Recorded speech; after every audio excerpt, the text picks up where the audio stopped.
জীবন মাত্রই মৃত্যুর স্বাদ গ্রহণ করতে হবে।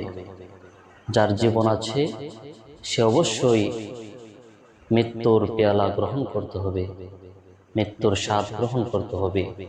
এই জন্য ভাইরা আমার, পৃথিবীতে যারা আছে সবাইকে একদিন মরতে হবে।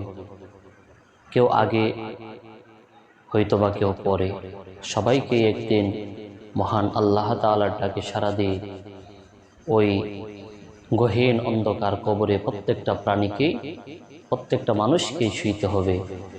এই জন্য সদা সর্বদাই আমরা মৃত্যুর কথা যেন স্মরণ করি। আল্লাহ রাসূল সাল্লাল্লাহু আলাইহি ওয়াসাল্লাম বলেছেন, হে উম্মত, তোমরা দৈনিক কমপক্ষে 20 বার মৃত্যুর কথা স্মরণ করো, কেননা মৃত্যু তোমাদের অতি কাছে, অতি নিকটে, যে কোনো মুহূর্তে তোমাদের মৃত্যু হইতে পারে। মৃত্যুর খবর জানেন একমাত্র আল্লাহ তাআলা।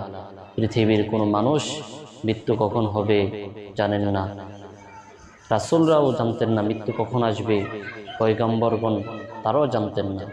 একমাত্র মহান আল্লাহ তাআলাই জানেন কার মৃত্যু কখন হবে।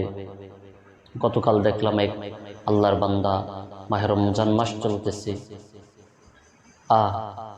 জীবিকার জন্য কত কষ্ট, সিএনজির মধ্যে পড়ে সারকার হয়ে গেল। এটাই তো জীবন। এই জীবন কয়দিনের? কেন বাহাদুরি করব?